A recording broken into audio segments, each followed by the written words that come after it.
El conjunto de signos formado por el pulso, la frecuencia respiratoria, la presión arterial y la temperatura constituye lo que se conoce como constantes vitales o signos vitales y se consideran como indicadores básicos del estado de salud de un paciente.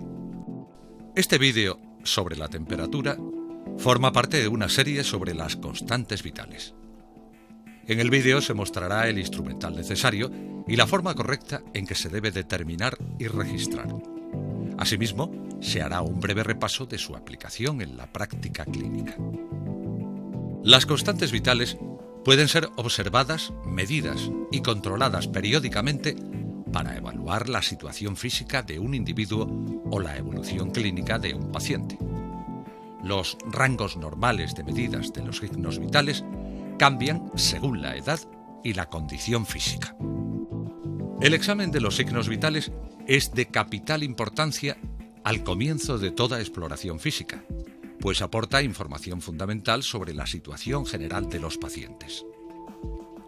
Por otra parte, la ausencia de signos vitales, sobre todo en relación con la presión arterial, el pulso y la respiración, es un término frecuentemente utilizado para el diagnóstico de la muerte.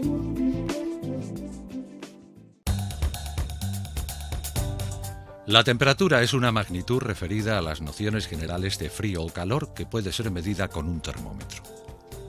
El ser humano, como ser homeotermo, es decir, con capacidad de regular nuestra propia temperatura, puede ajustar esa magnitud dentro de unos límites.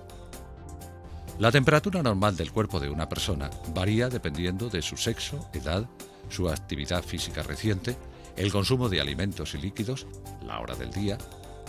Como dato interesante, en las mujeres, dependiendo en la fase del ciclo menstrual en la que se encuentren, su temperatura alcanza distintos gradientes. Además, puede variar según el lugar de medición, ya que se puede determinar en varias zonas anatómicas: axila, frente, boca, recto, membrana timpánica, etc.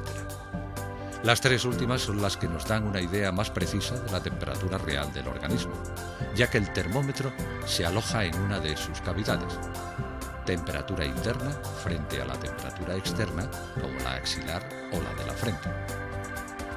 En general, la temperatura rectal y timpánica suele ser 0,5 grados centígrados mayor que la oral, y esta, a su vez, 0,5 grados centígrados mayor que la temperatura externa.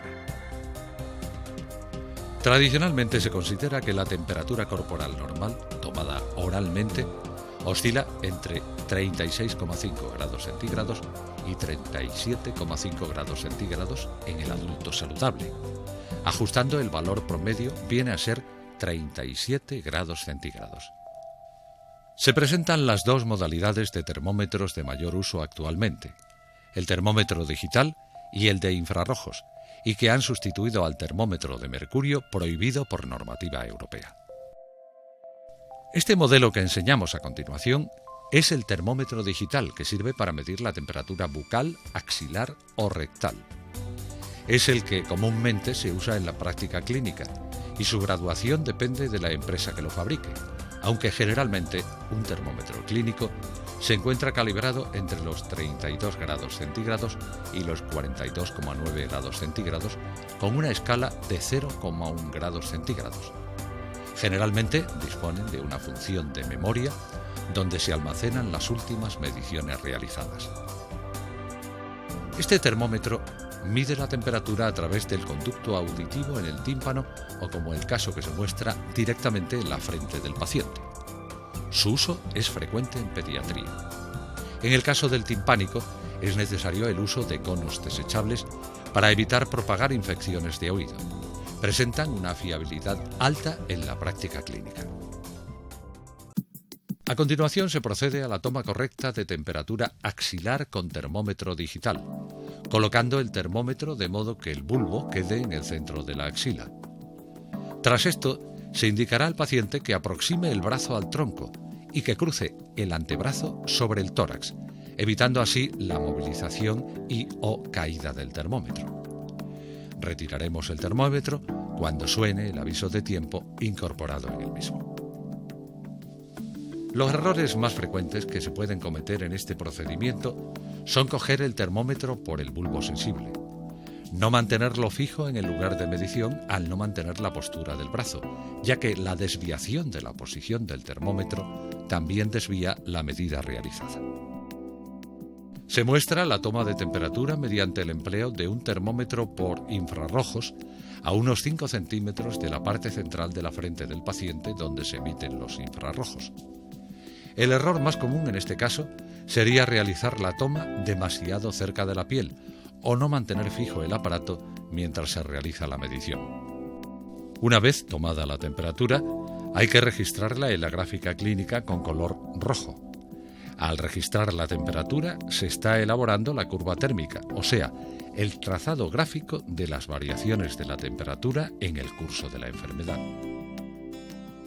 A partir del registro de temperatura, es posible distinguir diversos tipos de fiebre, definiéndola como un mecanismo de defensa producido ante una agresión al organismo. Diversos estímulos activan los centros hipotalámicos, principalmente las sustancias llamadas pirógenos, secretadas por bacterias tóxicas o producidas por tejidos en degeneración.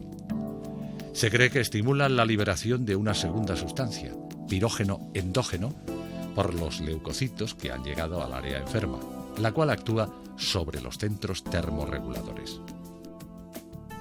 Podemos diferenciar varios tipos de fiebre, entre otras, fiebre continua.